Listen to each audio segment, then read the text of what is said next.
Sada si je malo zakomplicirao život, ali je uspio to centrirati i da! I evo ga! I konačno Mario Mandžukić na drugoj vratnici, zaboravili su ga! Mogućnost za Luku Odrića da zakucamo Turke i riješimo možda sve već ovdje, ali evo Mandžukića! Evo Mandžukića, 2:0 vodi Hrvatska nakon 32 minute!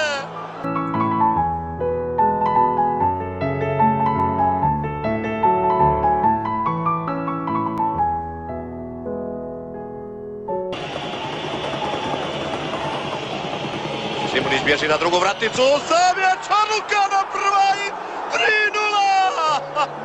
Ma kako su nam došli ovi Turci ko naručeni! 51. minuta!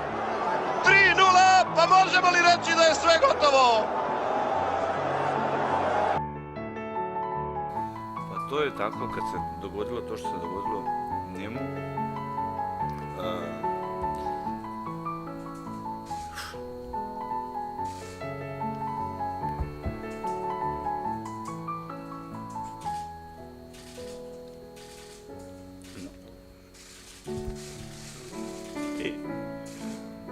That's what happens. I mean, what happened to him, you know the story, and I don't think from my side that there's no need for extra explanation on that question.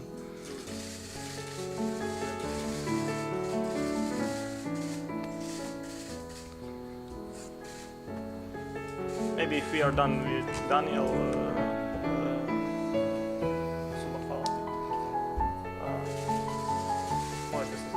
Iran je Subašić, branio je, vratnica! Šere, Daniel majstore!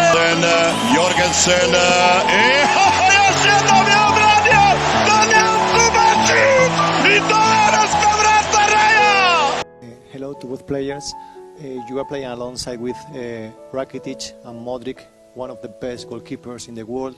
Do you think Croatia has the midfielder in the world or one of them?